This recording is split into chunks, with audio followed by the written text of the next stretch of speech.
మహాశివరాత్రి బ్రహ్మోత్సవాలు పవిత్ర జ్యోతిర్లింగ క్షేత్రం అష్టాదశ శక్తిపీఠాలలో మహిమాన్వితమైనటువంటి శ్రీశైలంలో అంగరంగ వైభవంగా జరుగుతున్నాయి. ముఖ్యంగా మనం చూసుకోవచ్చు, మహాశివరాత్రి పర్వదినం రోజు శ్రీశైలంలో ఉండాలని చెప్పేసి దేశ నలుమూల నుంచి కూడా భక్తులు లక్షల సంఖ్యలో శ్రీశైలానికి చేరుకున్నటువంటి పరిస్థితి. దాదాపు ఈ మహాశివరాత్రి పర్వదినం రోజు 1.5 నుంచి 2 లక్షలకు పైగా భక్తులు ఇక్కడికి చేరుకుంటారని చెప్పేసి అధికారులు అంచనా వేసినటువంటి పరిస్థితి ఉంది. అయితే ఈసారి కూటమి ప్రభుత్వం ఇక్కడ శ్రీశైలం దేవస్థానంలో ఎలాంటి ఇబ్బందులు లేకుండా భారీ ఏర్పాట్లు చేపట్టింది.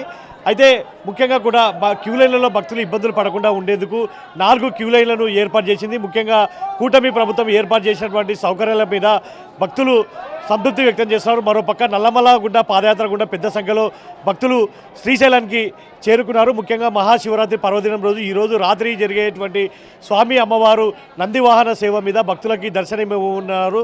ఆ తర్వాత మహాన్యాసపూర్వక రుద్రాభిషేకం ఉంటుంది. ఆ తర్వాత మళ్ళీ లింగోద్భవ కాలవేళ రుద్రాభిషేకం, ఆ తర్వాత స్వామివారి పాగాలంకరణ జరుగుతుంది. ప్రకాశం జిల్లాకు చెందినటువంటి చీరాల పృథ్వీ వెంకటేశ్వర్లు చేనేత కుటుంబ సభ్యులు ఏడాది పాటు నేసినటువంటి పాగను తీసుకొచ్చి స్వామివారి పైన పాగను ఆలయం పైన గర్భగుడి మీద అలంకరిస్తారు. చీకట్లో జరుగుతుంది. ఈ దృశ్యాలను తిలకించేందుకు దాదాపు 7,500, 8,000 మంది దాకా భక్తులని లోపలికి అధికారులు అనుమతించనున్నారు. ఆ తర్వాత స్వామి పెళ్లి కుమారుడిగా మారిన తర్వాత, నవవరుడిగా మారిన తర్వాత అర్ధరాత్రి స్వామి అమ్మవారి కళ్యాణం అత్యంత కన్నుల పండుగ ఘనంగా జరుగుతుంది.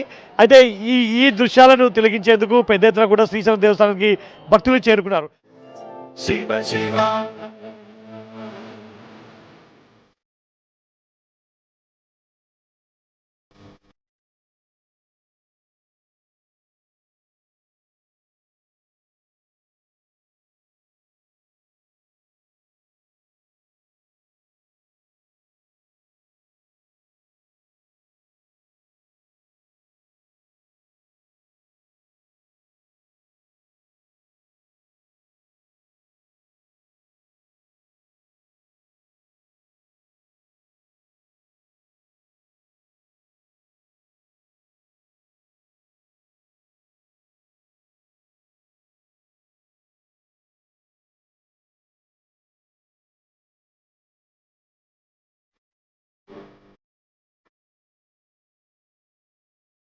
అయితే నల్లమల్ల అభయారణ్యం గుండా సాధారణ భక్తులతో సమానంగా కూడా నంద్యాల ఎంపీ బైరెడ్డి శబరి పాదయాత్ర నిర్వహించి శ్రీశైలం చేరుకున్నారు. అడవి మార్గాన ఫెసిలిటీస్ ఎలా ఉన్నాయి, భక్తులు ఏమనుకుంటున్నారు, పైన ఎంతసేపట్లో దర్శనాలు జరుగుతున్నాయి, ఎంపీ శబరి ఉన్నారు. ఎలా ఉంది మేడం, పాదయాత్ర చేసి వచ్చారు మీరు కూడా, మహాశివరాత్రి పర్వదినం మీ కూటమి ప్రభుత్వం ఏర్పాట్లు ఏ విధంగా చేపట్టింది ఇక్కడ? నేను 7 సంవత్సరాలుగా పాదయాత్ర చేస్తున్నాను, వెంకటాపురం నుండి శ్రీశైలం వరకు. ఈసారి చాలా చక్కగా నిర్వహించారు. ఏంటంటే మన కూటమి ప్రభుత్వం వచ్చిన తర్వాత పర్యావరణం కూడా రక్షించుకోవడం అంతే ఇంపార్టెంట్, అంతే ముఖ్యం, ప్రాధాన్యత ఇవ్వాలి అని చెప్పి మన ఫారెస్ట్ డిపార్ట్మెంట్ వారు యాక్చువల్గా అయితే 4 సంవత్సరాలకు ఒకసారి పులుల లెక్కింపు జరుగుతుంది. సో అదే సమయం ఇప్పుడు పడింది. పులుల లెక్కింపు జరగడంతో కొంచెం ఏమన్నా ఇబ్బందులు ఎదుర్కొని ఉండొచ్చు, కానీ ఎక్కడ కూడా వాళ్ళు ఇబ్బందులు ఎదుర్కొన్నాము అని ఎప్పుడు మాత్రము చెప్పలేదన్నమాట.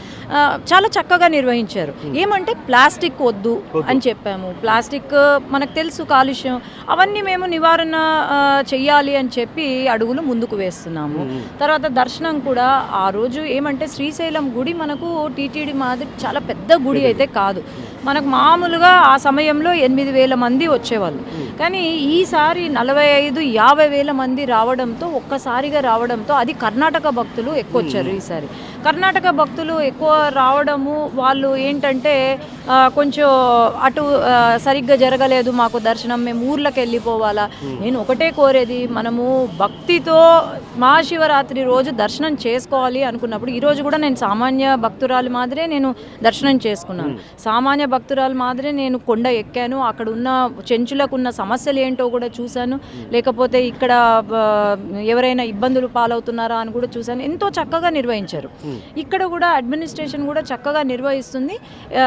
కొన్ని ఏమంటే రద్దీ ఎక్కువ అవ్వడంతో కొన్ని ఇబ్బందులు ఉంటాయి. అది ప్రజల నుండి అర్థం చేసుకునేది ఏంటంటే, తోసుకొని పోవడము, తోసులాట జరగడము, అవన్నీ ప్రజలను ఇబ్బంది పెట్టడం కాదు, లేకపోతే వాళ్ళు కూడా కూడా అర్థం చేసుకొని రూల్స్ ప్రకారం వెళ్తే ఎంతో చక్కగా ఉంటుంది. భక్తులైతే హ్యాపీగా ఉన్నారు మేడం. ఈరోజు చాలా అసలు ఎక్కడ ఏం లేదు, నేను కూడా ఓకే. క్యూ లైన్లోనే వచ్చాను కదా, ఏమీ లేదు. భక్తులు చాలా సంతోషంగా భక్తితో దర్శనం చేసుకుంటున్నారు. మేడం ప్రధాని నరేంద్ర మోడీ వచ్చి వెళ్ళారు, సీఎం చంద్రబాబు టీటీడీ ధరలో శ్రీశైలంని డెవలప్ చేస్తూ అంటున్నారు. ఏమైనా ఎన్ని మాస్టర్ ప్లాన్, మీరు ఎంపీ నంద్యాల ఎంపీగా ఉన్నారు, ఇంకా భవిష్యత్తులో డెవలప్మెంట్ ఏమైనా యాక్టివ్స్ ప్లాన్? ఖచ్చితంగా అండి. మొన్ననే మాట్లాడాము. ఈరోజు నరేంద్ర మోడీ గారు అడుగు పెట్టారు శ్రీశైలము. ఏనాడైతే అడుగు పెట్టారో మన సీఎం గారు వచ్చి ఆయనతో పాటు ఇద్దరు ఇక్కడ దర్శించుకున్నారో అప్పుడే మా రూపురేఖలు శ్రీశైలం యొక్క ఇది కూడా మారిపోయిందండి. మేము శ్రీశైలం నుండి ఫస్ట్ నుండి అప్పుడు కూటమి ప్రభుత్వం రాకముందు తెలుగుదేశం పార్టీ ప్రభుత్వం ఉన్నప్పటి నుంచి కూడా శ్రీశైలం డెవలప్మెంట్కి ఎంతో ముందడుగులు వేశాం. కూటమి ప్రభుత్వం వచ్చిన తర్వాత మన ఈవో గారు కానీ చైర్మన్ గారు కానీ అందరూ కూడా బాగా చక్కగా ఎంతో చక్కగా దీన్ని రూపురేఖలు మార్చాలి అని చెప్పి చేస్తున్నాం. అట్లాగే టూరిజం డెవలప్మెంట్ మేము పెట్టిన ప్రపోజల్స్ ఏంటంటే ఎలివేటెడ్ కారిడార్ పెడితే అసలు ఇంకా ఫారెస్ట్ ఏరియాని టచ్ చేయకుండా మనము వచ్చేయచ్చు అనమాట. లేకపోతే ట్రైన్ సర్వీసెస్ కూడా మేము పెట్టాము. ఇక్కడ హోటల్ టూరిజము డెవలప్ చేయాలని అనుకుంటున్నాం. ఎన్నో రకాలుగా డెవలప్ చేస్తున్నాము, ముందు చేయబోతున్నాము కూడా.